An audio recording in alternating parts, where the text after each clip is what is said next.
மெல்ல நான் சொன்னதும் என் வீட்டு ரோஜாக்கள் பூக்கின்றன.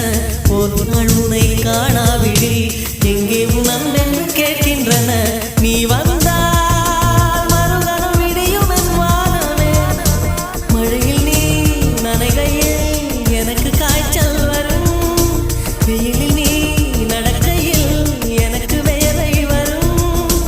உடல்கள் தான் ரெண்டு, உணர்வுகள் ஒன்று. ரோஜா ரோஜா ரோஜா ரோஜா ரோஜா